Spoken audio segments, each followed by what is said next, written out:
是啊，等于个愿望能听，是吧？那第一个，Итак, сегодня你是不是了嘞？третий那 день. 你到了就讲的，给 Итак, 你 сегодня третий день 40-го Кагемалама. 就是什么 И 搞那么小个 я 对的，прежде 你给 всего 给人心里 хочу 那么当，выразить свое 那当然的 почтение 给 Гашеру Гелцабу 他 Римпоче, 给 а также всем 就车子 Кембо 不 Лапонным 不 Ламам 拿那些个就 Пулку, 创他汉的配备天天密码，а также 给 всем 菲律宾的嘞，他是菲律 друзьям 宾 в 的，Дарме, 给日语的这样上网了呀，кто 那 слушает эти 那他 учения. 这些什么说的？Всех вас я тепло приветствую. 但是呢，他这的需要这个是呢，他卡上啊就呃，Вчера 就是你特别的，少数区里面拿了呢，этой темой 他体 наших 育馆的区别啊，учений являются дharмические 体育馆 беседы 的区 первого 别，карма 因为 Бодхисома 体育 Кемпа. 馆了呀，И 眼里呀 из 就 6 вещей, 昨天我呢，необходимых 就洗了个馆的，для, 俺给这些当的 для 这些，полного просветления, 还是都都路的，мы с вами 啊，обсуждали второе 这些是 необходимое 上自己这 условие — 个过来 это 拉我的区啊，наличие мудрости. И,他当不卡上的洗了个 вчера 的，мы 俺 уже 们 начали 确 говорить 实 о 确实有 мудрости, 嘛的，缺什么光 и 送的洗了个 сегодня 就是了 мы 啊。但他 продолжим 缺什么光送的洗了个 говорить 就是啥呢？他 о 当不特 ней. 别洗了是吧？特别洗 И 了啥 сегодня, 的？чтобы 卡里面是啥 облегчить 的呢？понимание 让你 того, 个类似于卡里 чем 写 на 到 самом 啥，деле 俺的 является 类似于卡里 мудрость, 面去，я 没写 хотел 到 бы 啥，哦，直 попробовать 接就了，объяснить 特 это 别洗了是啥 современным 的？языком. 本来俺是那么句，说是 Например, мудрость, 说出来呀，没写 которая 到的，возникает 就 в 卡样 силу 嘛的，哦，слушания, 伢来嘛些说啥 это 的呢？то, 就 что 讲 sem 不着哈，мы 卡里 называем 俺嘛就写到 пониманием 了吧？и осознаванием 伢他那是 ситуации. 给说是给就 М, 两个解释呢，Например, мы часто 那他那 расстраиваемся, 是给不 когда 是写为那样，这里呀 другие люди 没写到的，игнорируют 不俺是 нас, 有嘛这个写写，俺是有嘛这 или 个这里就 sem 不着 разочаровываемся, 了，когда 直接 никто 就 нас не 了。хвалит.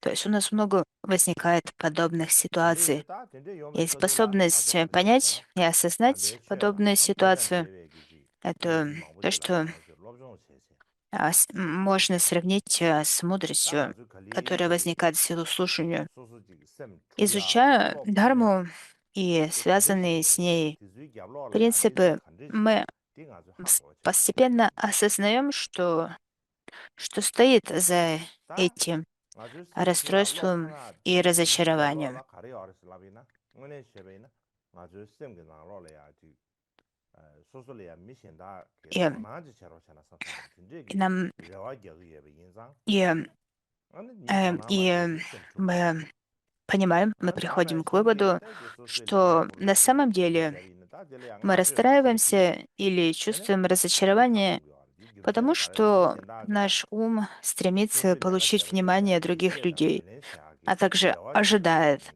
，их 听就了解呢，признания.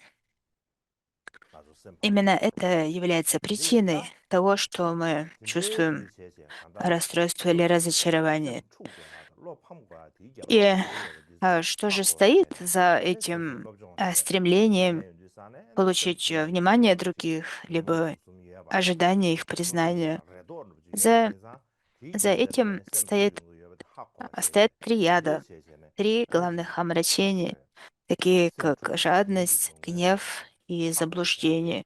的，А, 特别写了啥，Это 直接就了，то, что 生 проявляется 出啥 как 来什么什么说的。различные 他这边三 омрачающие 百写了啥 эмоции. 的，干了啥呢？三百写了啥的这说这就 Следующее — 说意识 это 写了，一点 мудрость, 对不起了，которая 直接就 возникает в 了哈，силу 关于这 созерцания, 个面的什么什么事，这样看到俺 либо 是那边呢，本来说出 размышления. 来呀，我们不修全部点了，Это 搞不起，можно 我 сравнить 们不 с 修全部点，анализом и 本来路你 переосмыслением. 没想到给他，К примеру, 说出来 когда 我当的也没哈 наши 过些，哎那路都别搞不清 эмоции 楚，那 взрываются 就 с 一个。особой силой. 看到真的看到啥 Например, 了，搞了呀？哎，你说这 когда 个 sem 给 мы 牛毛白给哈过 внезапно 去对不起，谢谢，俺是写写 обнаружим, 的，牛毛不往都马当去，说是 что 了刚做那就 sem кто-то нас 真的用 обманул, 啊给特别写活了，нас охватывает 但那 ярость. 当不 И в этот момент, вместо того, чтобы поддаваться влиянию этих омрачающих эмоций, нам необходимо найти способ успокоиться.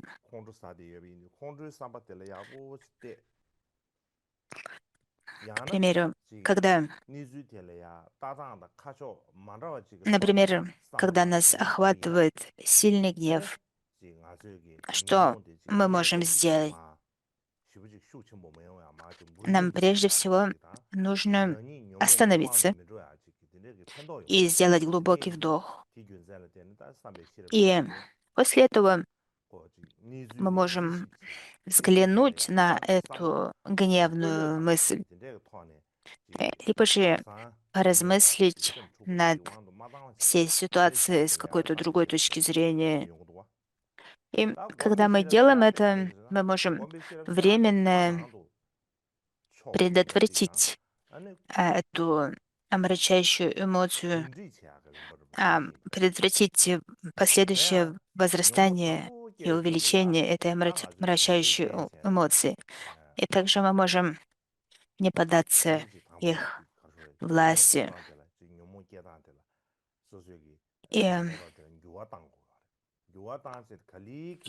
То есть, когда мы не позволяем своему уму попадать под влияние омрачающих эмоций, когда мы способны распознать их, то это можно сравнить с мудростью, которая возникает в силу созерцания, в силу размышления. Третий вид мудрости — это мудрость, которая рождается в силу практики, в силу медитации. Это можно сравнить с привыканием и созданием новых привычек. К примеру, опираясь на осознавание, когда возникают какие-то страдания, мы можем постепенно научиться применять противоядие. Мы можем превратить такое применение противоядия к неблагим эмоциям в одну из своих привычек. Это может стать таким условным рефлексом. Когда такие новые привычки заменяют старые тенденции, которые легко вызывают у нас расстройство, то вместо того, чтобы продолжать думать, что то, что я сказала либо подумал, является правдой, независимо от того, что именно произошло, нам больше такие ситуации и концептуальные мысли не будут причинять страдания. Также они не будут создавать для нас трудности. Мы можем просто позволить им быть. Эти мысли возникают, однако мы не цепляемся за них, поскольку мы уже привыкли реагировать на них по-другому. И сейчас я хочу привести более конкретные примеры того, как мудрость этих трех видов, мудрость через слушание, созерцание и медитацию, может проявляться в нашей повседневной жизни. Предположим, что мы хотим изменить свой образ жизни ради улучшения здоровья либо обретения хорошей физической формы. Первый тип мудрости, мудрость через слушание, это когда мы изучаем соответствующие сферы и узнаем, например, что слишком много сахара и жирной пищи вредно для нашего здоровья. Это всего лишь информация, которую мы узнаем. То есть мы идентифицируем причину проблемы, которую мы хотим изменить. Мы еще ничего не меняем, мы просто узнаем, получаем необходимую информацию. Следующее — это мудрость, которая возникает в силу созерцания. Это этап планирования и изменений. То есть мы создаем подходящий план питания. Также мы разрабатываем режим физических нагрузок. И когда возникает тяга к нездоровой пище, нам необходимо сдерживать себя.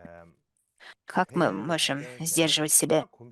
Мы думаем о долгосрочных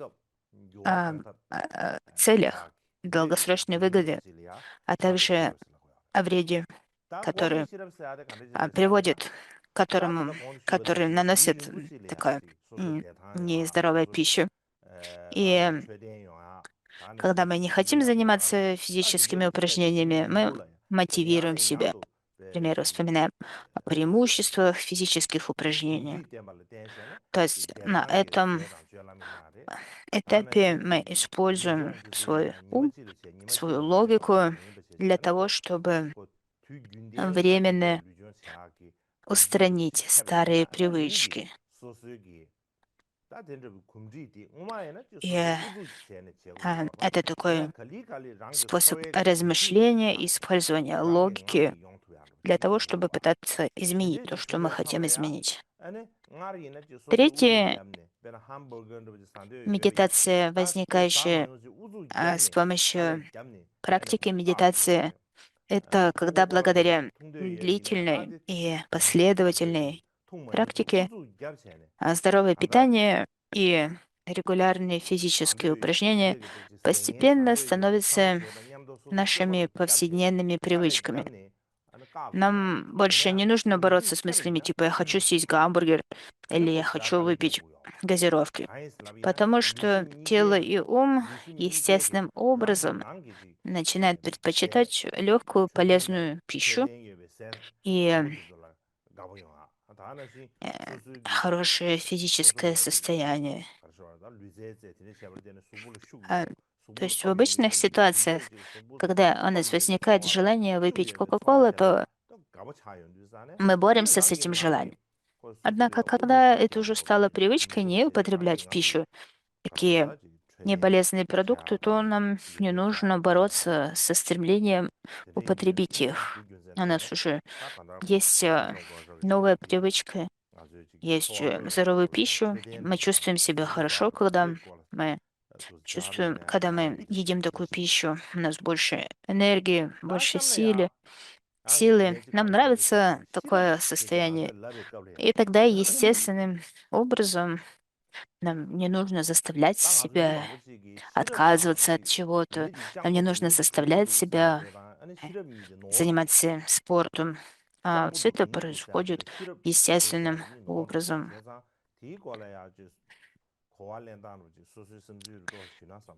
Таким образом, мы используем эту мудрость слушания, размышления и медитации.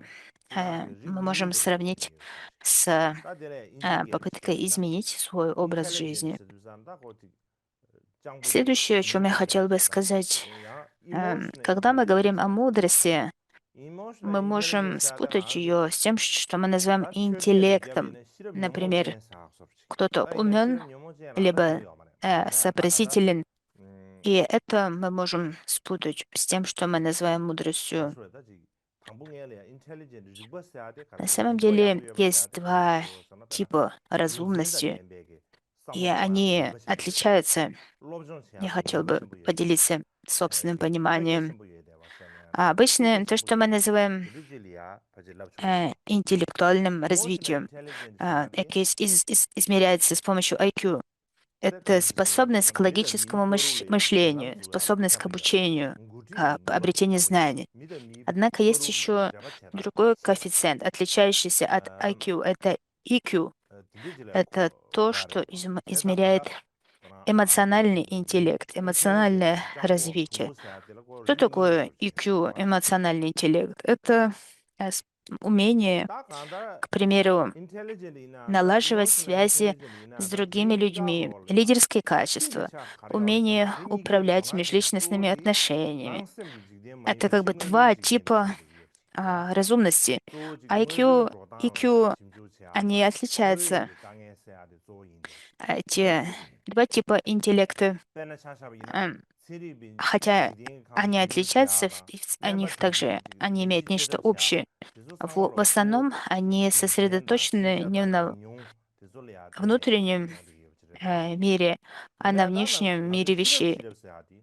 Они исследуют, как устроены вещи. Они приводят к способности решать реальные проблемы. Например, ученые, которые исследуют Вселенную, либо врачи, ищущие способы лечения болезней, все они полагаются на логику, на знания и опыт. Однако, когда мы говорим о мудрости прагни в буддийском контексте, она отличается от такого интеллекта, от такой разумности, поскольку мудрость обращает внимание на самого человека. И, как говорит Дзюсум Кемпо, нам необходимы три вида такой мудрости. И эта мудрость должна стать противоядием для омрачений. Именно поэтому объектом такой мудрости является сам человек, а также отношения человека и мира. К примеру, такая мудрость исследует фундаментальные вопросы жизни. К примеру, почему мы должны жить? Что такое добродетель? Что такое зло? Что стоит преследовать? И так далее. Какие цели следует преследовать? И так далее.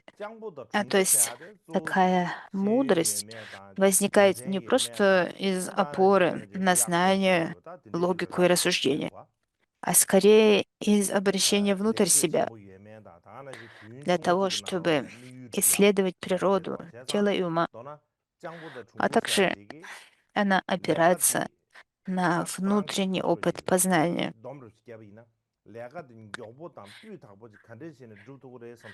Поэтому мы можем сказать, что если кто-то называется умным, смышленым, то это, скорее всего, относится к интеллекту.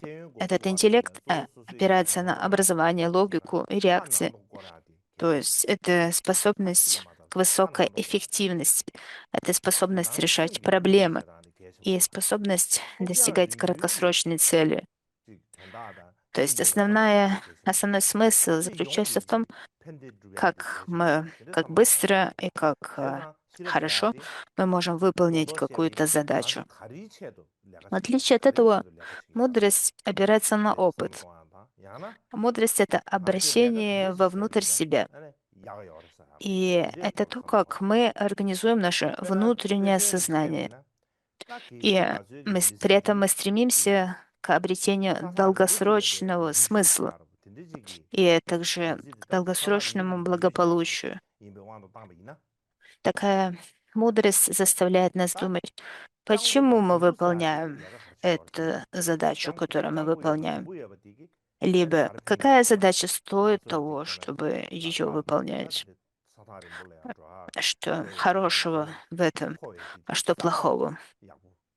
К примеру, если мы посмотрим на эту жизнь как какое-то долгое путешествие, то интеллект, обычная разумность, дает нам подробную карту пути, а также дает нам отличное высококачественное снаряжение, чтобы помочь нам найти лучший маршрут к месту назначения, а также достичь этого места назначения с меньшими трудностями. То есть дает нам все снаряжение, дает нам карту, дает нам маршрут и так далее. То есть благодаря этому мы можем решить проблему, то есть достичь назначенной цели. В этом заключается разумность, либо интеллект. Мудрость, в отличие от этого, позволяет нам понять, почему мы должны идти, почему мы должны направляться в это место назначения, какой путь нам выбрать, почему мы должны выбрать этот путь, а не другой. А также, когда мы потеряемся на этом пути, она позволит нам оставаться спокойным и уравновешенным. Поэтому мудрость не похожа на какой-то инструмент.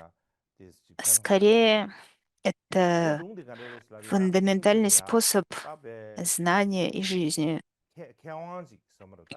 И она позволяет нам не забывать от направления жизни, а также в чем смысл жизни, а позволяет нам а, обрести такой смысл. Я хотела бы рассказать одну историю из чань-буддизма. В Китае есть такая история, что однажды один очень знающий ученый переплывал реку на лодке. И он спросил лодочника: «Знаешь ли ты литературу?» Лодочник ответил: «Нет, не знаю». «А знаешь ли ты историю, математику, философию?» «Нет, не знаю».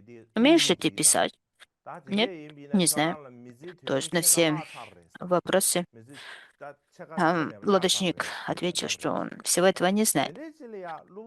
Тогда ученый вздохнул и сказал: «О, в таком случае половина твоей жизни потеряна, половина смысла твоей жизни утеряна». И в тот момент поднялся очень сильный ветер, и это сильная буря, разразилась сильная буря, лодка начала качаться во все стороны и наполняться водой. И тогда лодочник спросил ученого: «Ты видишь, что наша лодка тонет? Умеешь ли ты плавать?» Ученый был перепуган до смерти и ответил: «О, я не умею плавать». И тогда лодочник ответил: В таком случае, в этой опасной ситуации, ты потеряешь не половину, а полностью свою жизнь». И в этой истории мы видим, что этот ученый был очень умен, у него был очень острый интеллект, у него было хорошее образование, он обладал отличным интеллектуальным познанием. Однако лодочник символизирует здесь мудрость. У него нет каких-то интеллектуальных знаний, однако у него есть способность защитить жизнь в каких-то реальных ситуациях. Поэтому мудрость не связана с накоплением все большего и большего знания. А вместо этого она является распознаванием того, что действительно нужно, что полезно в критических ситуациях. И такая мудрость указывает на саму природу жизни. Это то, что превосходит логику, то, что превосходит обоснование. Поэтому в обычных ситуациях у нас может быть много различных знаний, однако помогут ли нам эти общие знания, интеллектуальные умения в каких-то конкретных ситуациях? Мудрость сможет помочь нам. И такая мудрость, она, она как бы указывает прямо на что-либо, указывает истинную суть. Именно этим это мы называем мудростью. Также мы можем выделить два типа мудрости. Первое — это то, что мы называем внутреннюю мудрость. А, И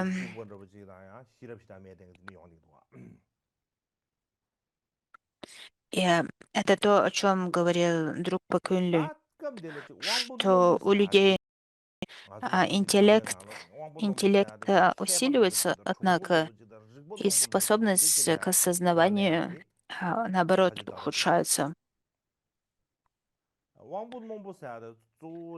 Способности, они все хуже и хуже. И в этом заключается опасность. Есть люди, которые с самого рождения имеют высокие способности. У них есть способность к познанию, способность к пониманию. Также у других людей есть то, что мы называем низкие способности. Однако, мне кажется, что это развлечение на существ высоких способностей и низших способностей не всегда правильно понимают. То, что мы называем высокие способности, это не просто способность к обучению, либо разумность. Это скорее относится к способности к познанию. То есть эти способности превосходят обычную логику, обычные способы обоснования.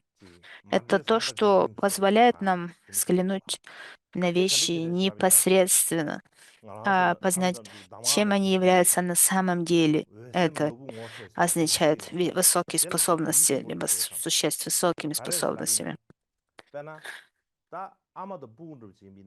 Что такое это познание? Часто это сравнивается с тем, как у нас открываются глаза, как будто мы были слепы, и вдруг мы же что-либо видим, обретаем зрение. Это то, как обычно описывается непосредственное познание пустотности, пустоты. Также, например, когда говорится о распознавании ясности, лучезарности, это похоже на встречу матери и дитя. То есть, ребенок, рожденный у матери, конечно же, между ними есть связь. Они знают друг друга, но по какой-то причине, когда они разлучаются, даже если они не могут выразить это словами, они чувствуют эту связь. К примеру, ребенок может не иметь способности говорить, но он знает, кто его мать. Он может узнать свою мать. Поэтому, когда они встречаются, ребенок естественным образом узнает свою мать, поскольку между ними есть эта естественная связь, это естественное знание. Им не нужно опираться на какие-то интеллектуальные знания, не нужно опираться на слова. Это естественное распознавание, естественное знание. Именно с этим таким распознаванием матери и ребенка, матери и дитя сравнивается распознавание внутренней ясности, лучезарностью. И ими- именно это мы называем распознаванием, либо познанием. К примеру, в китайской истории патриархов шестой патриарх чань-буддизма не умел читать, то есть он был неграмотным.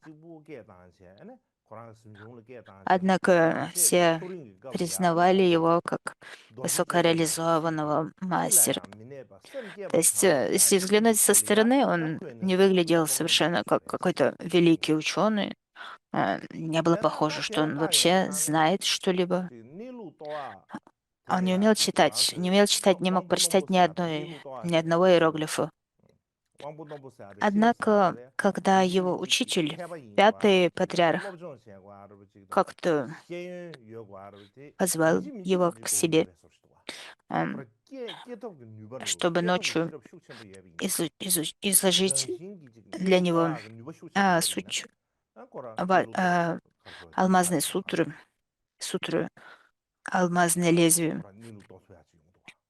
И во время этих учений, когда он сказал эту известную фразу «Не пребывай нигде и позволь уму а, возникнуть», то тогда он мгновенно обрел познание, обрел реализацию.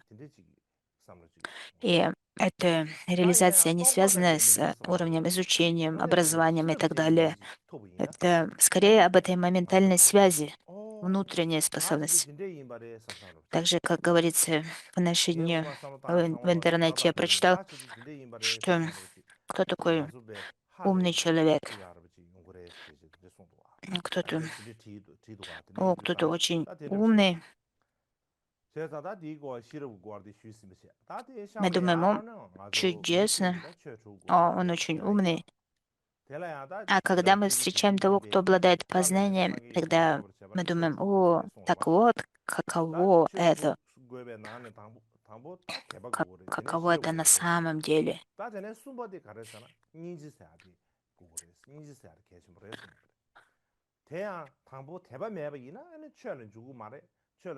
И это то, что я хотела вам рассказать о мудрости. И сейчас, возвращаясь к дharмическим беседам Дюсума Кемпа, среди этих 6 вещей, которые нам необходимы для обретения просветления, третья вещь — это сострадание. Прежде всего, нам необходима вера, потому что без веры мы не сможем войти во врата Дharмы. Затем также мы без мудрости мы не сможем практиковать. И в результате мы не сможем освободиться от самсары. Мы не сможем познать пустотность, не сможем познать бессамостность, поэтому мы не сможем освободиться от самсары. Однако без сострадания мы не сможем достичь состояния полного просветления, состояния Будды. Почему? Потому что для того, чтобы обрести полное просветление, состояние Будды, нам необходимо зародить бодхичитту. А для того, чтобы зародить бодхичитту, нам необходимо сострадание. Это то, что называется великим состраданием. Именно поэтому в сутрах Махаяны постоянно говорится о сострадании, великом сострадании. Как говорится в дharмических беседах, у вас может быть великая мудрость, но без сострадания она вам не поможет. Поэтому сострадание очень важно. В Белом лотосе истинной Дхармы говорится, есть одно качество, которое, если оно у вас есть, поместит все качества в вашу ладонь. Что это? Это великое сострадание. Если у человека есть голова, он может жить. Точно так же, если у человека есть сострадание, он может обрести непревзойденное просветление.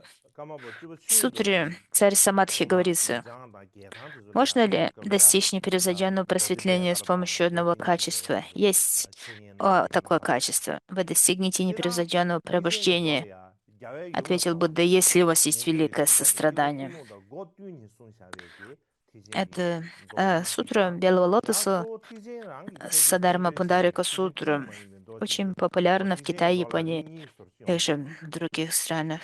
И сутра Царь Самадхи — это то, что считается одной из источников линии Махамудры Гампопы. И 10-й Кармапа Чиндорджи даровал учение на основе обоих этих текстов во время своей жизни. Это широко известно. В целом, есть два типа два типа сутр Махаяны. Те сутры, которые доступны пониманию последователей колесницы основы Шравакаяны, а также те сутры, которые принадлежат исключительно к Махаяне. Например, сутры Прагняпарамиты. Они недоступны пониманию шраваков. И также это Садарма Пундарика сутра, сутра Белого Лотоса. Она излагает особое воззрение Махаяны.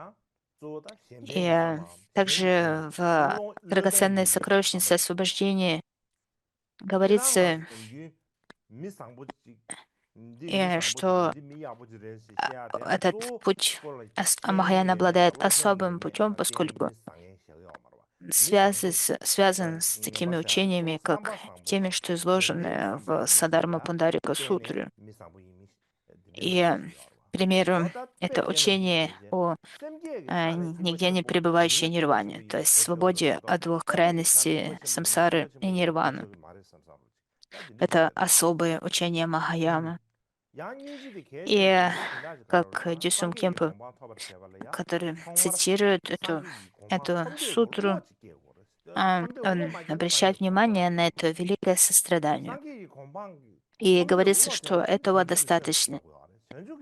И, к примеру, когда мы пытаемся оценить, кто является хорошим человеком, то мы не будем обращать внимание на то, есть ли у такого человека какое-то образование, либо подготовка. Мы будем обращать внимание на то, а доброе ли у этого человека сердце, и есть ли у него альтруистическое намерение, способен ли он к альтруизму или нет. Если мы видим, что у человека доброе сердце, и он обладает способностью к альтруизму, то, скорее всего, такого человека мы назовем хорошим, добрым человеком. И именно поэтому именно сострадание является такой важной Махаяне. Другая причина, почему сострадание такое важно. Для того, чтобы достичь состояния Будды, нам нужно сначала зародить стремление к этому состоянию. Это то, что мы называем бодхичиттой намерение.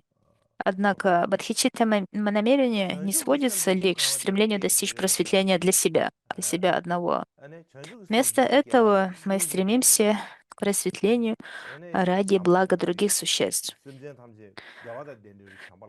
То есть стремление принести благо существам является первичным, а достижение просветления является вторичным, как бы необходимым условием для принесения блага существам, поскольку в обычном состоянии мы не способны принести им благо, и лишь когда мы станем Буддой, мы обретем такую способность. И что же это за такое стремление принести благо другим? Это любовь ко всем существам. В силу любви ко всем существам мы хотим принести им благо. В дharмических беседах говорится, чтобы достичь состояния Будды, сначала должна проявиться причина бодхичитты. А что является причиной для развития бодхичитты? Чтобы развить ее в своем потоке ума, нам необходимо медитировать на сострадание и упражнять свой ум в любви и доброте. Если мы полностью изучим это, если мы достигнем этого, тогда бодхичитта обязательно возникнет в потоке нашего ума. Как говорится в Махаяна Сутра Аламкаре, украшение сутр, ее корнем считается сострадание. Таким образом, то есть корнем бодхичитты является сострадание. Таким образом, мы должны прежде всего пробудить в своем сознании такое естественное сострадание. А чтобы оно возникло в потоке нашего ума, нам нужно сначала медитировать на любовь и доброту, а также упражнять свой ум в этой любящей доброте. Дальше также говорится, когда мы медитируем таким образом и пробуждаем в своем потоке сознания естественную любящую доброту, невозможно, чтобы в нашем потоке ума не возникло подлинное естественное сострадание. Поэтому все это является взаимозависимостью причины и следствия. Обратно также верно, если вы не будете вначале медитировать на любовь и доброту, они не возникнут в нашем потоке сознания, и в результате сострадание не сможет возникнуть в нашем потоке ума. А если сострадание не возникло, то даже если вы породите бодхичитту, она не возникнет в вашем потоке сознания на самом деле. А если бодхичитта не возникнет в нашем уме, если ум э, не будет охвачен бодхичиттой, то даже если мы будем практиковать добродетель, мы не сможем обрести блаженство нирваны за пределами двух крайностей. Поэтому причины, по которым такое сострадание так важно для обретения состояния Будды, заключаются в том, что состояние полного просветления является плодом совершенства двойного блага для себя и других. И для обретения такого плода нам нужна соответствующая причина. Этого состояния нельзя достичь с помощью эгоистичного мышления. Поэтому, согласно учению Махаяна, эгоистичный способ мышления является корнем всех страданий, а ум, направленный на благо других, источником всего счастья. По этому поводу Джагампопа в своих превосходных и прекрасных беседах о Дharме сказал: если любовь, сострадание и бодхичитта не возникли в нашем потоке сознания, в первую очередь, то приносить пользу другим — это всего лишь иллюзия. Это означает, что для достижения совершенного полного состояния Будды, бодхисаттвы должны приносить благо другим существам. Для этого они должны сначала медитировать и тренировать свой ум. И эти качества не возникнут в нашем потоке сознания просто так, сами по себе.